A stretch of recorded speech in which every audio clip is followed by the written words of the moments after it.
Rahim. Assalamu alaikum student.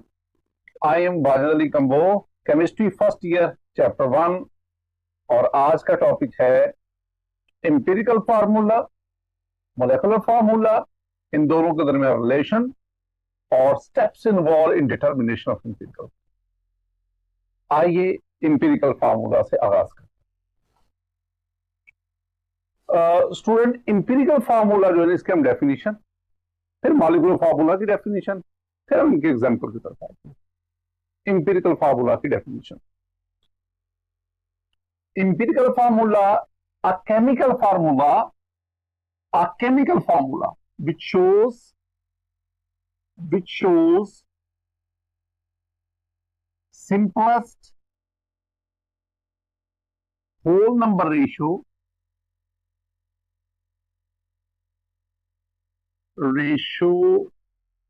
between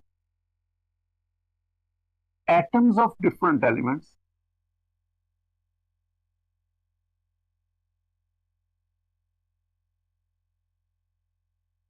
in a compound.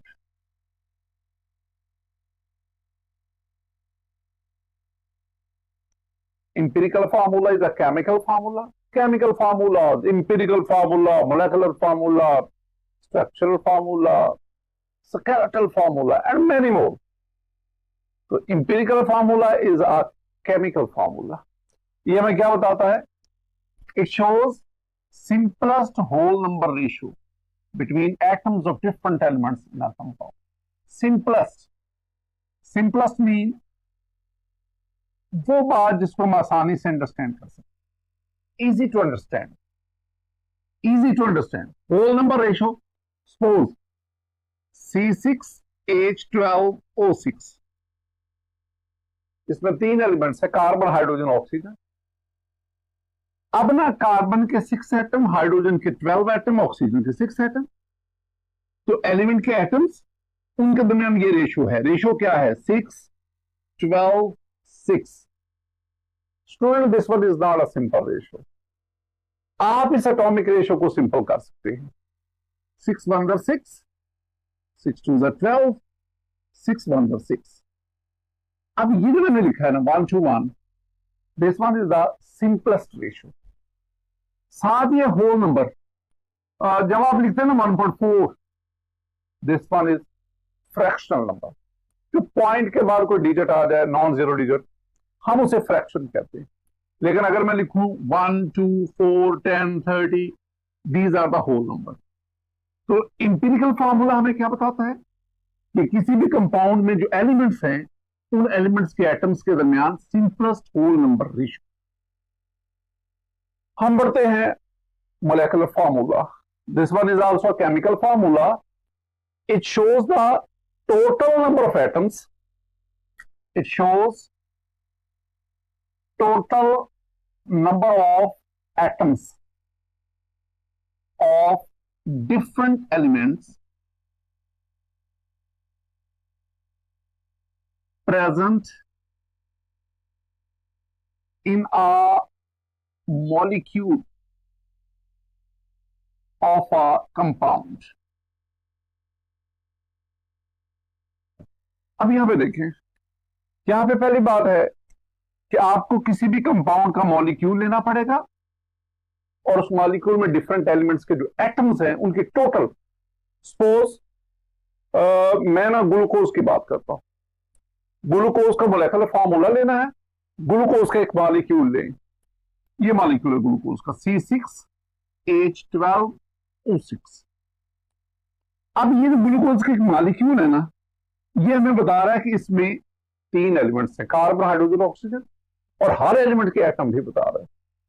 तो ये जो मैंने लिखा है, this one the total number of atoms of carbon, hydrogen और oxygen in one molecule of glucose. So this one is the molecular formula of glucose. Student, empirical और molecular formula, इन दोनों में रिलेशन क्या है जरा उसको देखते हैं। मेरे पास molecular formula that's equal to n into empirical formula. where n is molecular mass over empirical formula mass. ये दोनों में रिलेशन। सर इस रिलेशन को एक बहुत आसान एग्जांपल से समझिए। मुझे कहा जाता है कि determine molecular formula of benzene, और मुझे बताया गया है empirical formula of benzene is CH while its molecular mass is 78 AMU। Student हमें दो चीजें दी गई है, एक तो बेंजीन का इंपेरिकल फार्मूला दिया गया CH, और दूसरा में बेंजीन का मोलेकुलर मास दिया गया। अगर आप बेंजीन का मोलेकुलर फार्मूला जानना चाहते हैं तो आपको n चाहिए और empirical formula, we have the empirical formula CH, we want to find the value of n। अगर आप n की वैल्यू लेना चाहते हैं तो आप क्या करेंगे, बेंजीन का मोलेकुलर मास जो कि 78 है, इसको डिवाइड करेंगे इंपेरिकल फार्मूला ऑफ बेंजीन। अब हमारे पास इंपेरिकल फार्मूला ऑफ बेंजीन, अब हमारे पास इंपेरिकल फार्मूला मास नहीं है। अब निकाल ले, आपके पास बेंजीन का इंपेरिकल फार्मूला है CH, एक कार्बन 12 प्लस एक hydrogen 1 that is equal to 30।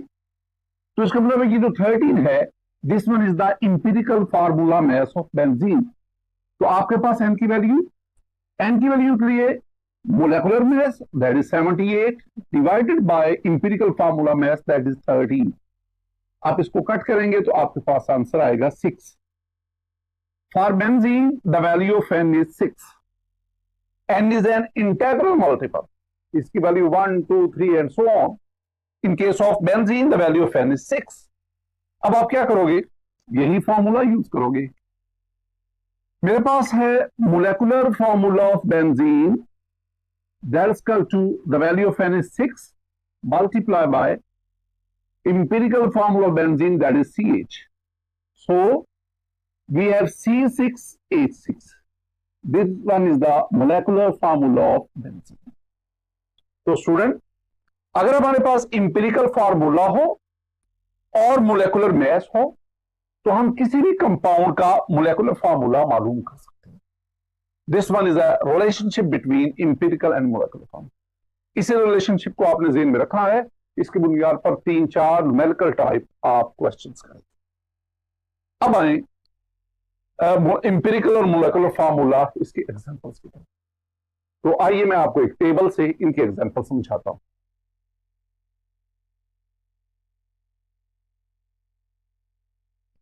Student, मेरे पास ये एक टेबल है। इस टेबल में 3 कॉलम्स हैं। पहले कॉलम में कंपाउंड्स, दूसरे में उनका इंपेरिकल फार्मूला और तीसरे में उनका मोलेकुलर फार्मूला। आपको समझाने के लिए ना मैं 6 कंपाउंड्स लेता हूं। पहले वाटर, दूसरा मेरे पास मीथेन, तीसरा कंपाउंड ग्लूकोज, चौथा compound benzene, sodium chloride and magnesium oxide. अगर आप इन कंपाउंड को जरा गौर से देखें तो उनमें जो फर्स्ट 4 हैं दे आर कोवलेंट कंपाउंड्स, और जो आखिरी 2 हैं सोडियम क्लोराइड और magnesium oxide they are ionic compound. ये ज़हन में रखना है कि पहले जो चारों हैं ऊपर वाले वो कोवलेंट कंपाउंड्स हैं और नीचे वाले दोनों जो हैं दे आर आयनिक कंपाउंड। अब पहले ना वाटर पे आए। The empirical formula of water is H2O।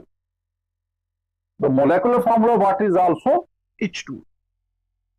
Similarly the empirical formula of methane is CH4। The molecular formula of methane is CH4। इसका मतलब क्या हुआ, 3-4 पॉइंट्स में आपको याद करवाना चाहिए। तो पहला पॉइंट याद रखिएगा कि many compounds have same empirical and molecular formula just like water and methane। इनका empirical और molecular formula सेम है। For such compound the value of n is unity, is 1। तो हम क्या कहेंगे, all those compounds for which the value of n is 1 unity, they have same empirical and molecular formula. Water और methane के अलावा आपके पास बहुत लंबी लिस्ट है. आप कार्बन डाइऑक्साइड को ले लें, आप अमोनिया को ले लें, सुक्रोज के ले लें. All these are compounds and several many such compounds, they have same empirical and molecular formula. तीसरे नंबर पे we have the glucose. The empirical formula of glucose is CH2O, while its molecular formula C6H12O6. It means different empirical and molecular formulas. The same case is with benzene. The empirical formula of benzene is CH, while its molecular formula C6H6. इसमें हम क्या करेंगे, ये दूसरा point आपने ध्यान में रखना है कि there are a lot of compounds which have different empirical and molecular formulas like that, benzene, glucose and many others. Student, glucose के लिए the value of n is 6. Similarly for benzene the value of n is also 6. एक और बात भी ध्यान में बिठाओ, आप ना 9-10 में पढ़ के और सेकंड ईयर में जाके आप पढ़ेंगे, एक टर्म हम यूज करते हैं आइसोमर्स. क्या था isomers? Those compounds which have same molecular formula but different structure and properties, they are called the isomer. अगर आप ग्लूकोज के देखें, the molecular formula of glucose C6H12O6, और यही मोलेकुलर फार्मूला फ्रुक्टोज का है, यही मोलेकुलर फार्मूला गैलेक्टोज का है. तो मैं कह सकता हूं कि glucose and fructose they have same molecular formula, so they are the isomer. एक बार स्टूडेंट आप जरा रिसर्च कीजिएगा. हमने कहा कि बेंजीन का इंपिरिकल फार्मूला CH है, एसिटाइलिन उसका इंपिरिकल फार्मूला भी CH है. ऐसे कंपाउंड जिनका मोलेकुलर फार्मूला सेम है उन्हें हम आइसोमर्स कहते हैं. जरा मालूम कीजिएगा कि ऐसे कंपाउंड जिनका इंपिरिकल फार्मूला सेम होता है हम उन्हें क्या कहते हैं. जरा इसको रिसर्च कीजिए. हमारे पास जो सेकंड लास्ट एग्जांपल है वो सोडियम क्लोराइड की है. The empirical formula of sodium chloride is NaCl. मुझे बताएं what will be its molecular formula. जी, yes, sodium chloride has no molecular formula. Why? Because it does not exist in the form of molecule. अगर कोई भी compound molecular formula रखता है तो उसके लिए मॉलिक्यूल की फॉर्म में एग्जिस्ट करना जरूरी है. Sodium chloride is an ionic compound, it only have the empirical formula. Similarly, magnesium oxide is also an ionic compound.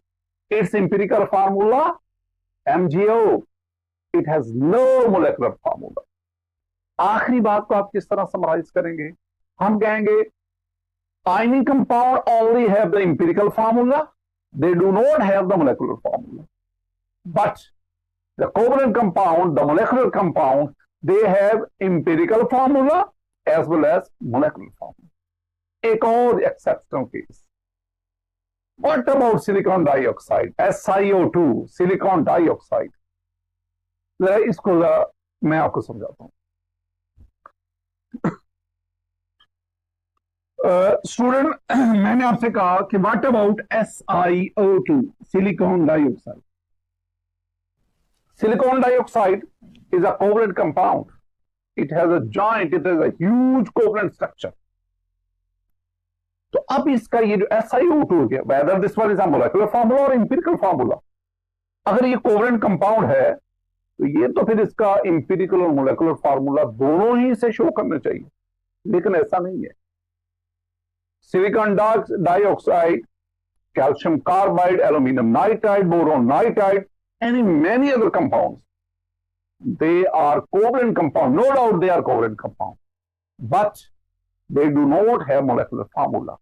इसकी बजाय they are represented by empirical formula. तो SiO2 is the empirical formula of silicon dioxide.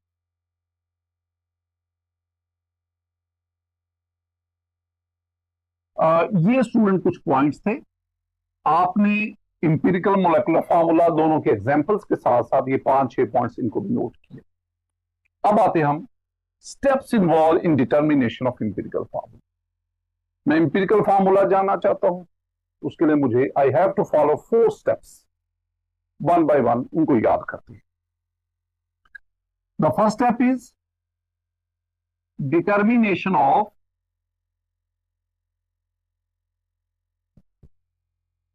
Percentage composition.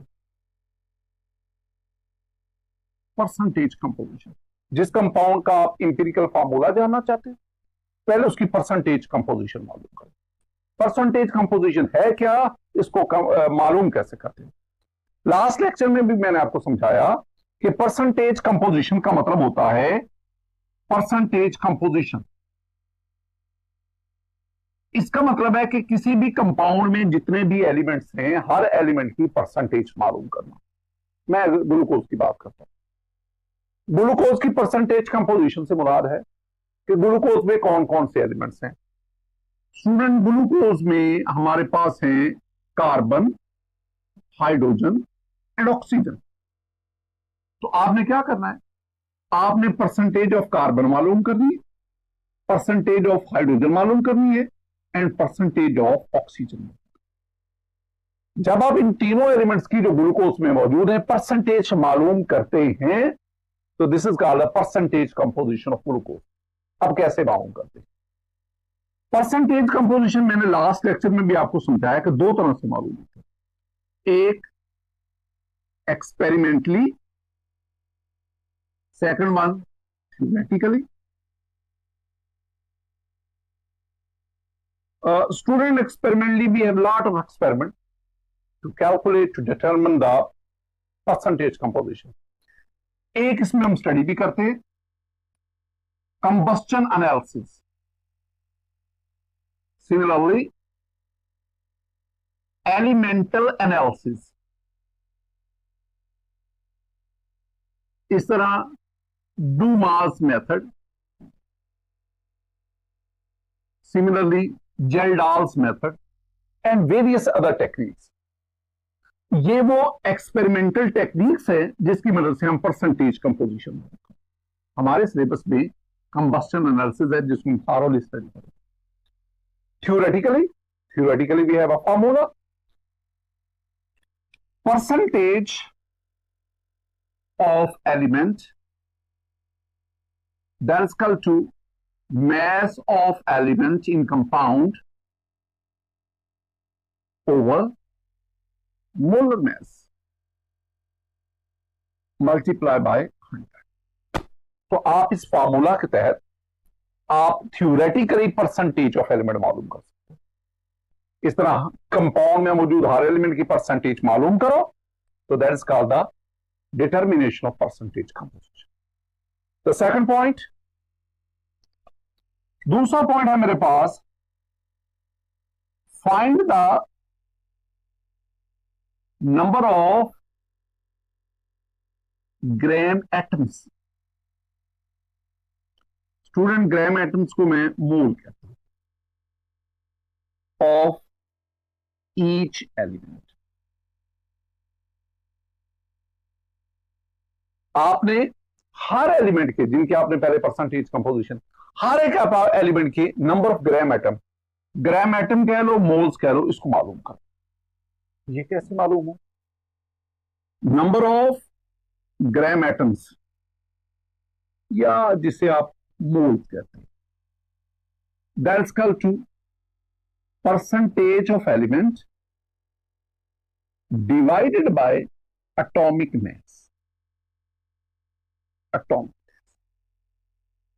मसला फर्ज करता हूं मैं कि percentage of carbon आपने मालूम की और ये आ गई सपोज 40%। परसेंटेज ऑफ हाइड्रोजन आपने मालूम की, सपोज ये आ गई 20%। परसेंटेज ऑफ ऑक्सीजन आपने ली, सपोज ये आपके पास आ गई 40%। अब ये पहला काम तो हो गया कि आपने हर एक एलिमेंट की परसेंटेज मालूम करना। अब आपने क्या मालूम करना है? हर एलिमेंट के number of gram atom, number of mole. आप number of moles of carbon मालूम करेंगे, number of moles of hydrogen मालूम करेंगे, number of moles of oxygen मालूम करेंगे, number of moles, number of gram atom कैसे मालूम करेंगे? जो आपने पहले स्टेप में परसेंटेज निकाली है ना, उसको उसके एटॉमिक मैस पर डिवाइड करें। हमें पता है कि कार्बन का एटॉमिक मैस है 12, तो 40 डिवाइडेड बाय 12। हाइड्रोजन के लिए 20 डिवाइडेड बाय 1.008। ऑक्सीजन के लिए 40 divided by 16, 16 is the atomic mass of oxygen. जब आप ये काम करेंगे तो आपके पास हर एक एटम एलिमेंट के number of gram atom, number of moles आते हैं। अब तीसरा काम है, अब हमने ना हर एलिमेंट की एटॉमिक रेशियो निकालनी है। Determination of atomic ratio of each element. हर एक एलिमेंट की एटॉमिक रेशियो निकाल, कैसे निकालें? To get this, divide number of moles, जिसे आप ग्राम एटम कहते हैं, of each element by smallest number of moles. अब तीसरा काम क्या है? आपने कार्बन, हाइड्रोजन और ऑक्सीजन, इनके नंबर ऑफ मोल्स ले लिए। अब आपने इन तीनों एलिमेंट्स की 1 बाय 1 एटॉमिक रेशियो निकाला। उसके लिए मैंने क्या कहा है? मैंने कहा है आप इन तीनों में देखें किस एलिमेंट के नंबर ऑफ मोल्स सबसे कम है। जिसके नंबर ऑफ मोल्स कम होंगे उसके नंबर ऑफ मोल्स में बाकी सबके मोल्स को डिवाइड कर दे जाओ। जब आप ऐसा करेंगे तो आपके पास हर एक एलिमेंट उसकी एटॉमिक रेशियो आती है। आगे हम वो एक न्यूमेरिकल सॉल्व करते हैं, उसमें इस पॉइंट को मैं मजीद वाज़ेह करूंगा। लास्ट पॉइंट, जब आप एलिमेंट की एटॉमिक रेशियो लेते हैं, अब आप उनकी एटॉमिक रेशियो को देखिए। अगर एटॉमिक रेशियो होल नंबर में तो आपके पास इंपीरिकल फार्मूला आ गया, लेकिन अगर एटॉमिक रेशियो हो फ्रैक्शन में तो आप किसी सूटेबल डिजिट से मल्टीप्लाई करके उसको होल नंबर में ले आए। दो बातें मैंने की हैं। If atomic ratio is whole number, it gives empirical formula। ये पहली बात होगी।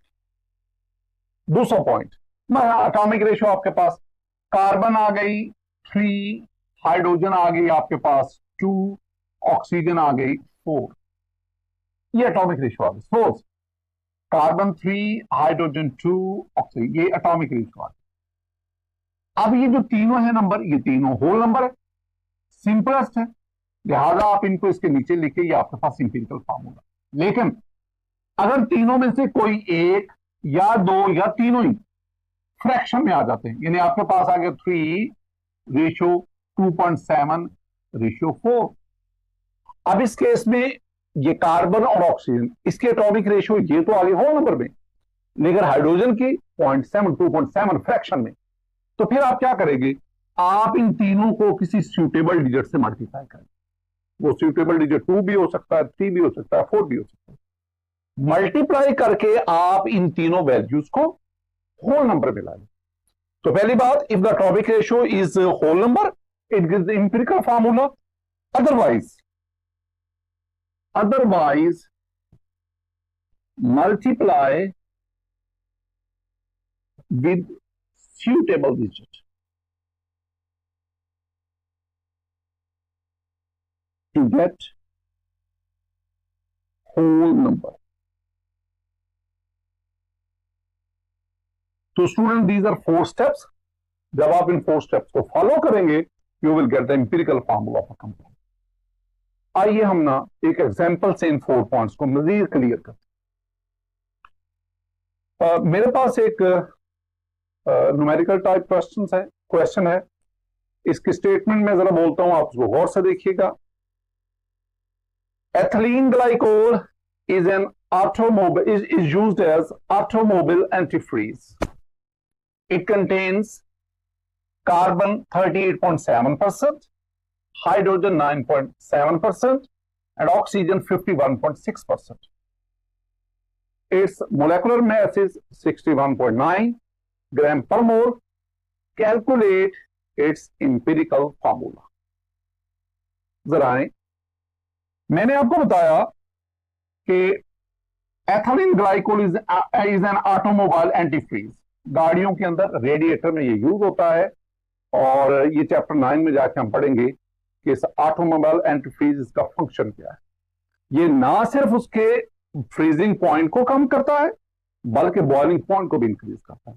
इसका जो बुनियादी काम है, ये किसी भी लिक्विड की लिक्विड रेंज को एक्सपेंड करता है, और इसलिए हम इसको रेडिएटर में कूलेंट के तौर पर इस्तेमाल करते हैं. इसमें कार्बन 38.7%, हाइड्रोजन 9.7%, ऑक्सीजन 51.6%. और आपको कंफ्यूज करने के लिए उन्होंने इसका मॉलिक्यूलर मास भी दे दिया, लेकिन यहां इसके मॉलिक्यूलर मास का फिलहाल कोई काम नहीं, क्योंकि हम तो इंपेरिकल फार्मूला जानना चाह रहे हैं. अब आए वो जो स्टेप्स हमने पढ़े. स्टूडेंट, उन स्टेप्स में पहला था डिटर्मिनेशन ऑफ परसेंटेज कंपोजिशन. वो तो हमारा ऑलरेडी काम हो गया ना, हमने पढ़ लिया, हमारे पास ऑलरेडी वैल्यू में आ गया कि determination of percentage composition no read, वो तीनों की परसेंटेज आ गई. अब अगला स्टेप क्या है, हमने हर एक एलिमेंट के नंबर ऑफ ग्राम एटम निकाल, यानी नंबर ऑफ ग्राम एटम कह लें, नंबर ऑफ मोल्स कह लें. यानी मुझे चाहिए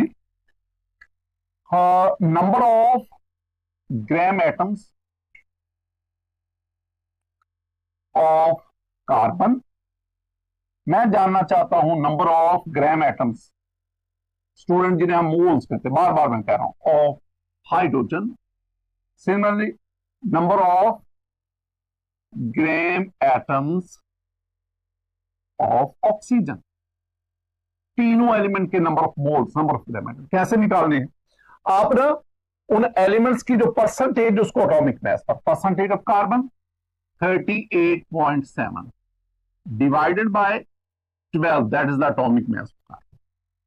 तो अगर आप डिवाइड करें, कैलकुलेटर आपके पास है, कैलकुलेटर से इसको सॉल्व करें, यू विल गेट 3.225 ये मोल्स इसका यूनिट है.